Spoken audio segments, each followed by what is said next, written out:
flipped classroom presentation for Further Maths Unit 5, Statistical Distributions.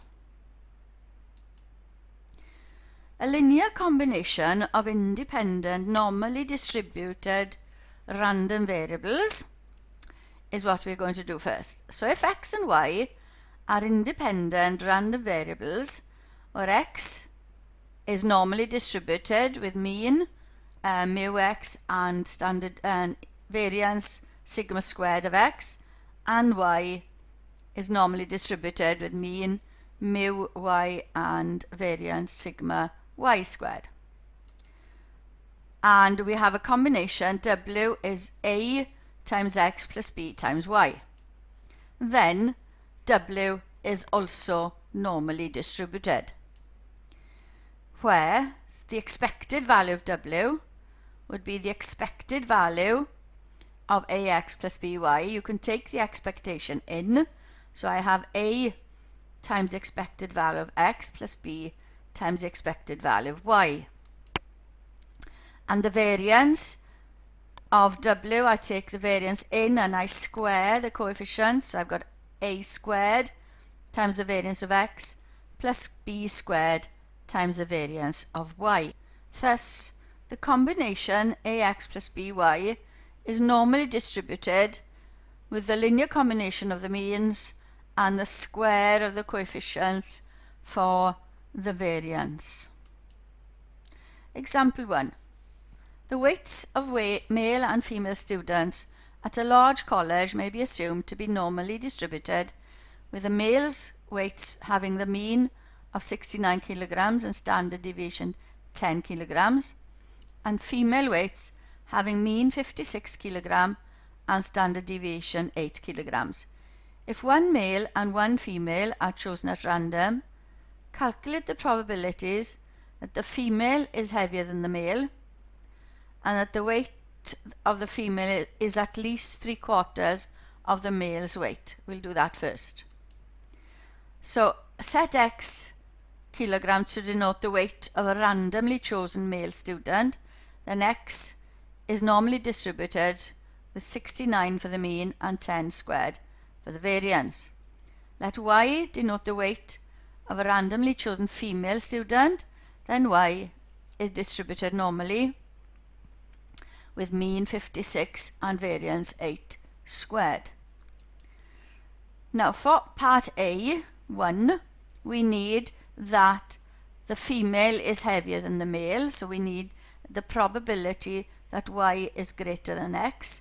So we need to have a number on the right hand side, so I bring the x over, so we want the probability that y minus x is greater than 0. So I need the distribution of y minus x. We have a combination of normally distributed random variables, so x minus y is also going to be normally distributed, and the mean is going to be the expected value of y minus x, as that's what we want. That's the combination. So we take away the means and I get minus 13. Y minus x is what we want, so I need to do them in that order. The variance then would be the variance of y minus x. I square the coefficient, so the minus will become a plus. So I've got the variance of y plus the variance of x, which is 64 plus 100, giving me 164 for the variance of the combination. Then we needed that y minus x was greater than 0, so that probability, so changing that into z's, I've got 0 minus the mean, which is minus 13 anyway, over the square root of the variance. Therefore that gives us the z is greater than 1.02. Looking up the tables or using your calculator, we get that probability is 0.154. Part 2, we needed the weight of the female to be at least 3/4 of the male's weight. So writing the probability we want, so I need y to be greater than 3/4 x, multiplying through by 4 and taking the x over to the left, I have 4y minus 3x is greater than 0, is what I want. So that is a combination I have now. So this is going to be normally distributed. Therefore, the mean is going to be the expected value of that, which is 4 times the expected value of y minus 3 times the expected value of x, giving me 17.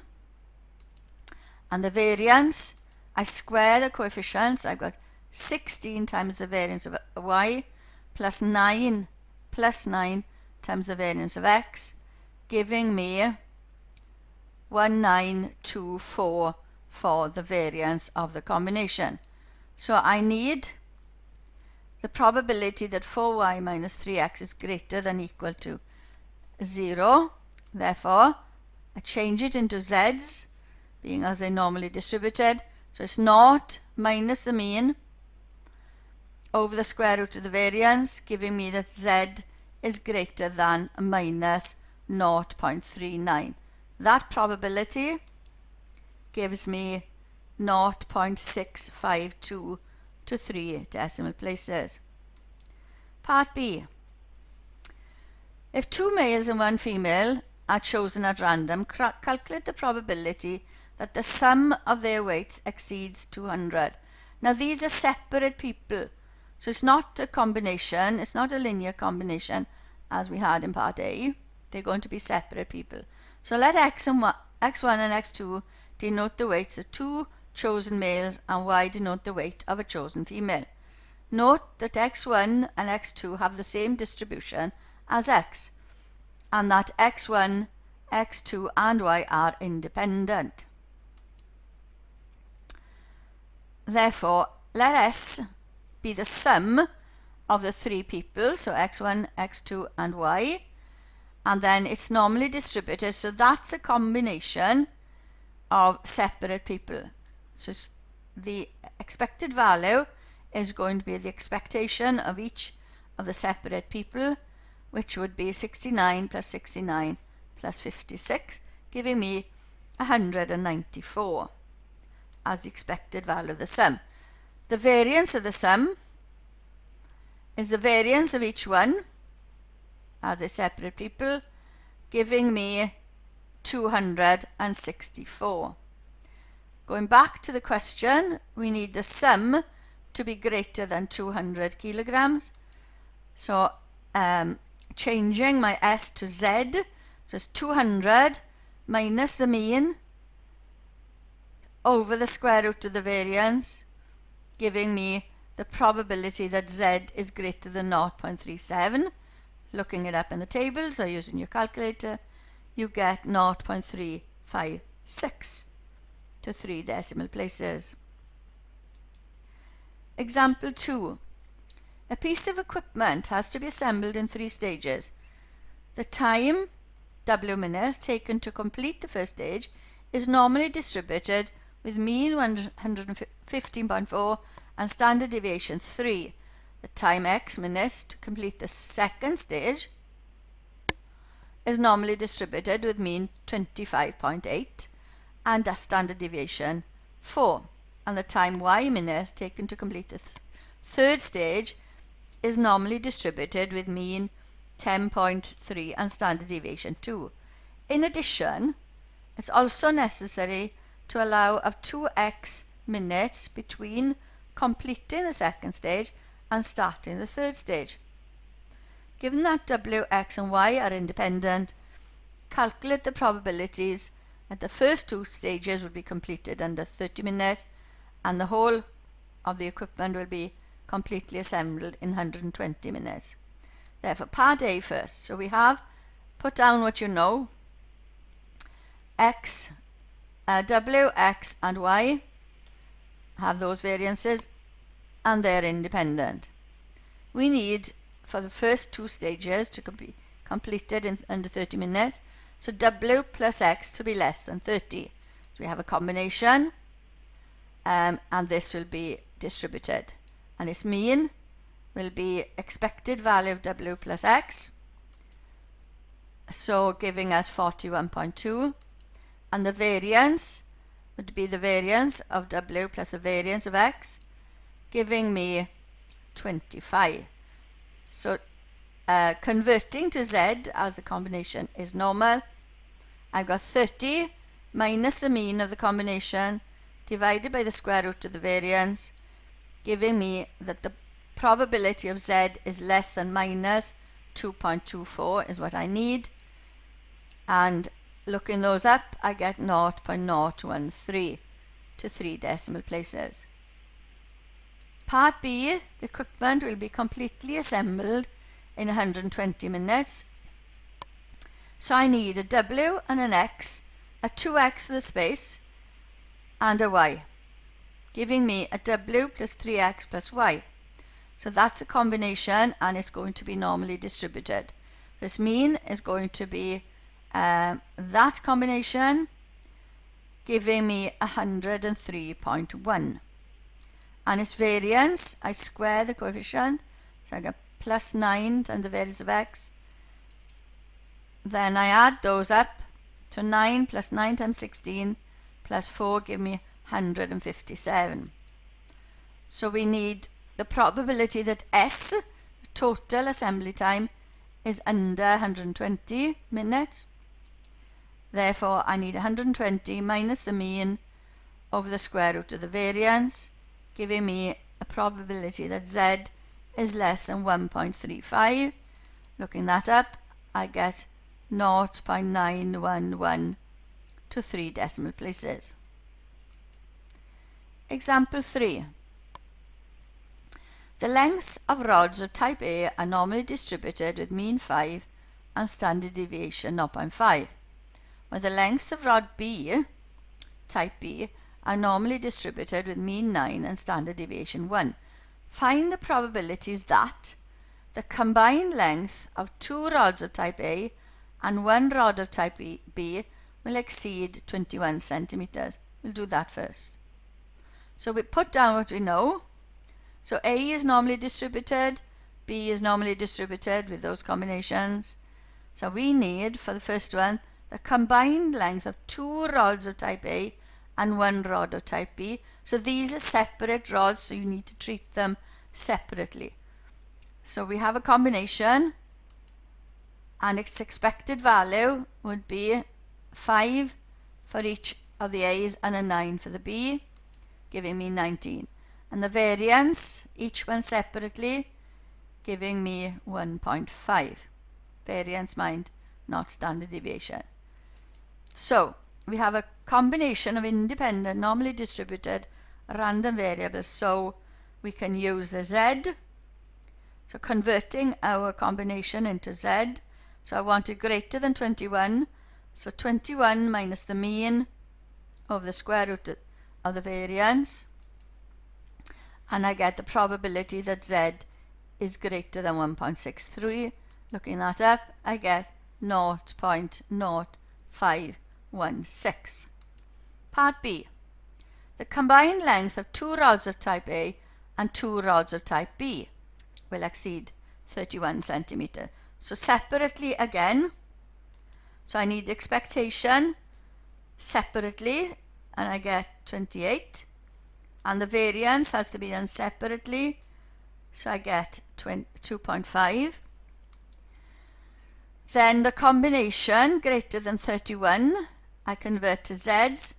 So 31 minus the mean over the square root of the variance, I get the probability that Z is greater than 1.90, giving me a value of 0.0287. Part C. The combined length of 2 rods of type A will be greater than the length of 1 rod of type B. So 2 this time, 2 of A greater than B, all separate again. I need to get a number on the right hand side, so I bring the B over. So I need the probability that A1 plus A2 minus B is greater than 0. I need to work out the mean and the variance of this combination. So separately, the mean comes to 1. The variance, it becomes plus, because I'm squaring the coefficients, so I get 1.5 for the variance of that combination. Using z's, so I need the combination to be greater than 0, so it's 0 minus the mean divided by the square root of the variance, giving me the probability that z is greater than minus 0.82, and I get 0.794 for that probability. Part D, the type B rod will have a length of more than twice the length of type A rod. Now this time they're not separate, so I've got 2 times the length of rod A, so I need B to be greater than 2 times the length of rod A. So bringing it over to the left, so I need the probability that B minus 2A is greater than 0. So I need the mean and variance of that combination. So the mean, I have a 2 now, giving me minus 1. And the variance, square the coefficient, so it's plus 4 times the variance of A, giving me 2. So using the Z, the combination gives me the probability that Z is greater than 0 minus the mean, which is minus 1, over the square root of the variance, giving me the probability that Z is greater than 0.71, which gives me a probability of 0.2389. Now the second part of this presentation, we need the distribution of the mean of a random sample from a normal distribution whose mean and variance I know. So let x1, x2 up to xn denote the outcomes of n independent trials of a random experiment.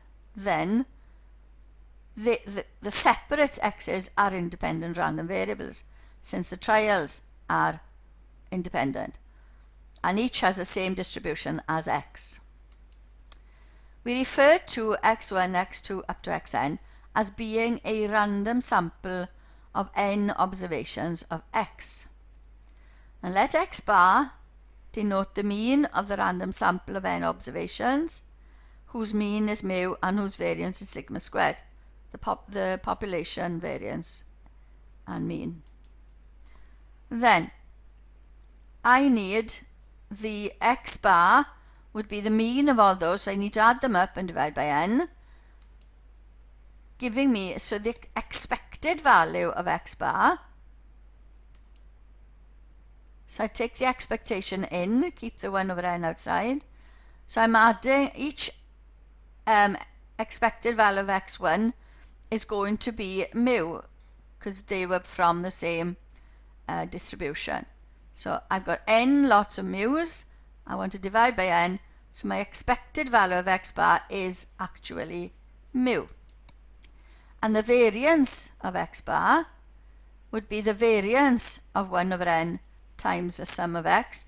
Now I square the coefficients, so I've got 1 over n squared times the variance of each one, and each one has a variance of sigma squared, and I'm adding those n times, so I've got n times sigma squared divided by n squared, giving me, one of the n's will cancel, sigma squared over n as the variance of x bar. Now that's important. So for any variable x having mean mu and variance sigma squared, the distribution x bar has mean mu and variance sigma squared over n. Furthermore, it follows from a previous slide that if x is normally distributed, then so is x bar, with those means and variances given above. Now that is important. So if x is randomly distributed, mean, mu and sigma squared is the variance, then x bar is normally distributed with mean mu but variance sigma squared over n. So whenever you hear mean of a sample, you need to automatically think of the variance as being divided by n. Example 4. In a certain county, the men have heights that are normally distributed with mean 172 and standard deviation 10. Calculate the probability that the mean of the heights of 4 randomly chosen men will be less than 180 centimeters. So let X denote the height of a randomly chosen man, where X is normally distributed with mean 172 and variance 10 squared. So X is one randomly chosen man. Then X bar denote the mean height of a random sample of 4 men. Then we know that X bar is the mean, is going to be normally distributed with 172 as the mean and 10 squared over 4 as the variance, as I got 4 in my sample, and that gives me 172 and 25 for the mean and variance. So we need X bar to be less than 180. So I can change that into Z. So 180 minus the mean divided by the square root of the variance, which is 5. The variance now has been calculated in that combination. So our Z needs to be less than 1.6. So that probability is 0.9452. Example 5. The operational lifetimes in hours of light bulbs of a particular brand are normally distributed with mean 1060 and standard deviation 20. Calculate the probability that the mean lifetime of a random sample of 25 bulbs will be greater than 1050 hours. So we'll do that first. So set up my X to denote the lifetime of a randomly chosen bulb, where X is normally distributed with that mean and 20 squared for the variance. So X bar is the mean lifetime of a random sample of 25 bulbs. Then we know that X bar is going to be normally distributed with the same mean and variance to be 20 squared over 25, which tidies up to be 16 for the variance of the sample of 25. So we need that the random sample will be greater than 1050 hours. So 1050 minus the mean of the combination divided by the square root of the variance, which is 4, giving me, I need the probability that Z is greater than minus 2.5, which is 0.9938. Okay, part B. Find the smallest n for which there is a probability of at least 0.8 that the mean lifetime of a random sample of n bulbs will be greater than 1055. So let X bar denote the mean lifetime of a random sample of n bulbs. Now we don't know what n is, so we need to keep n in the calculation. So our X bar now is going to be normally distributed with 1060 as the mean and 20 squared over n as the variance. So we require the smallest n for which X bar greater than 1055 has got probability greater than 0.8. Convert the X bar into Z, so we've got 1055 minus the mean over the square root of the variance. Now I've got the square root of 20 squared over n, and I want that to be greater than or equal to 0.8. So simplifying inside the bracket, I can flip the fraction on the bottom over and I get minus root n over 4 eventually. There. So I need the probability that Z greater than minus root n over 4 is greater than 0.8. And that's being the same as, so if I wanted greater than minus root n over 4, it's the same as Z being smaller than root n over 4 from the symmetry of the normal distribution. Now then, from table 4 or from your calculator, we get that probability 0.8 gives me a z value of 0.842. So I need that root n over 4 is greater than or equal to 0.842. Rearranging and squaring n, I will get that n is greater than or equal to 11.34. So I need n to be at least 12. So that's a different sort of question where you need to rearrange things to suit. The last part of the presentation, we're going to use the central limit theorem. Now this says that the distribution of a mean of a large sample, random sample, from any distribution with known mean and variance is approximately normally distributed. That is, for large n, x is normally distributed, x bar is normally distributed with mean mu and variance sigma squared over n, approximately.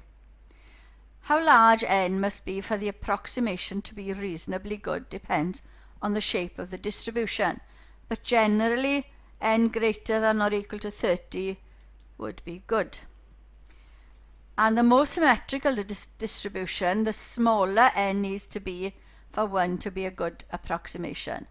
Also remember that if we denote the sample observations by x1, x2 up to xn, then x bar is equal to the sum of each xi divided by n. Example 6. The continuous random variable x is distributed with mean 25.8 and standard deviation 2.4. Use a distributional approximation to evaluate the probability that the mean of a random sample of 50 observations of x will be less than 26. Therefore, the mean of x we given to be 25.8 and the variance of x is 2.4 squared, and we have 50 in our sample. So x bar is going to be normally distributed with a mean of 25.8 and a variance of 2.4 squared over 50, sigma squared over n. Then we need the probability that the random sample of x, the mean, will be less than 26. Converting to z, we get that 26 minus the mean over the square root of the variance gives us a probability that z is less than 0.59. Looking that up, and we get a probability of 0.722. Example 7. The masses of bags of peat are distributed with mean 25.1 and standard deviation 0.4 kilograms.